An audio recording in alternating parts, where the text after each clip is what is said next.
साथियों, दो व्यापारी आपस में बात कर रहे थे कि अगर किसी के अंदर चतुराई और कला हो, कोई भी व्यापार किसी भी चीज़ से कर सकता है।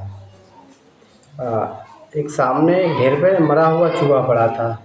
तो वो कह रहे हैं कि अगर किसी व्यक्ति के अंदर चतुराई और कला हो तो ये ढेर पे मरा हुआ चूहे से भी व्यवहार कर सकता है। तो वहाँ खड़ा एक व्यक्ति इस बात को सुन रहा था। तभी सुबह का टाइम था, तभी वहाँ से सेठ अपनी बिल्ली के लिए जा रहे थे। मतलब कह सकते हैं कि वो सुबह-सुबह टहल रहे थे अपनी बिल्ली के साथ।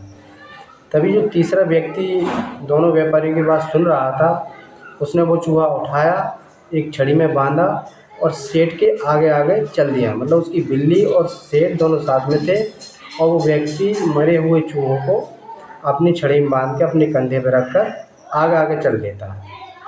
जैसे ही चलता है तैसे ही सेठ की बिल्ली उसे देख के म्याऊँ म्याऊँ की आवाज़ लगाने लगती है।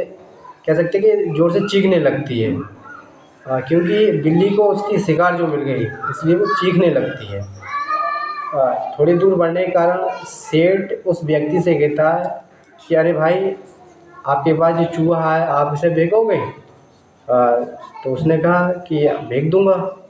तो सेठ ने कहा कि ये बताइए, आप इस चूहे का कितने रुपए लेंगे? आप मुझे अगर चूहा दोगे तो मैं आपको कितना पैसे दूँ?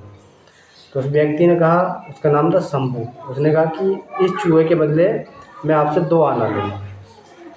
बहुत पहले की बात है, तब 2 आनों की अहमियत, वैल्यू बहुत थी। उसने 2 आने, सेठ ने उसे शंभू को 2 आने दिए। देने के बाद उसने उसे मरा हुआ चूहा दे दिया। अब शंभू को 2 आने मिल गए। अब मिलने के बाद शंभू बहुत खुश हुआ। शंभू अपने मन ही मन में ये सोचने लगा कि अब इस 2 आनों से मैं अपना प्लान कौन-सा बनाऊँ, मतलब आगे का बिज़नेस कौन-सा करूँ।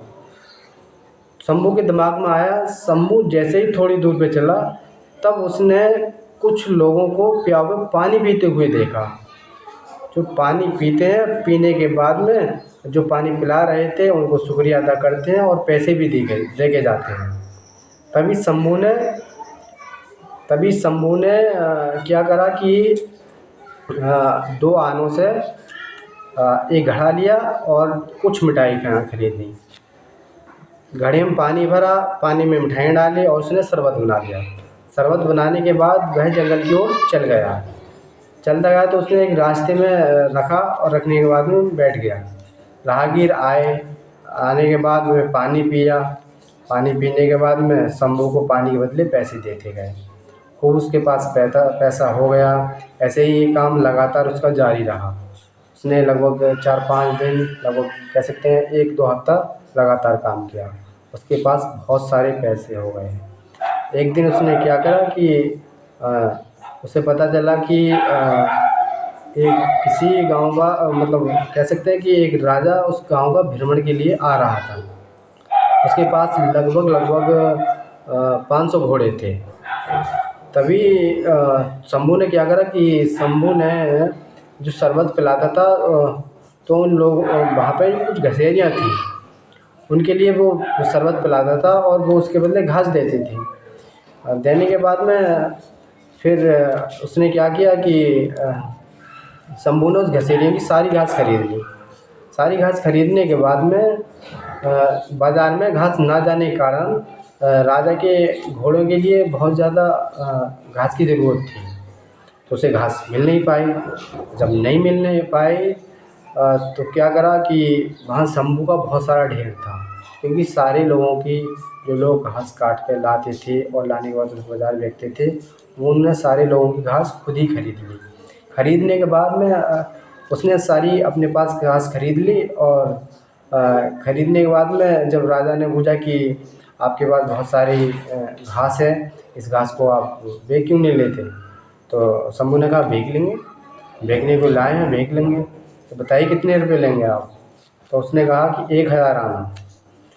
राजा ने मुँह मांगे पैसे दिए, क्योंकि दिक्कत ये थी कि बाज़ार में कोई घास थी ना उसके सिवा, और राजा को घास की सख्त ज़रूरत थी। उसने 1000 के आना लेके वो घास उन्हें दे दी। देने के बाद में फिर उसने सोचा अब क्या करा जाए। तो शंभू को किसी के द्वारा ये पता लगा कि व्यापारियों का जहाज माल भर के शहर की तरफ आ रहा है। जब उसे पता लगा तब वो 1000 आना लेके समुद्री तट पे पहुंच गया। पहुंचने के बाद में व्यापारियों को उसने सारा माल खरीद लिया।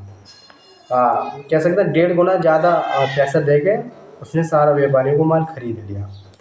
खरीदने के बाद छोटे छोटे गांव के और व्यापारी थे, वो उनसे माल खरीदने लगे शंभू से।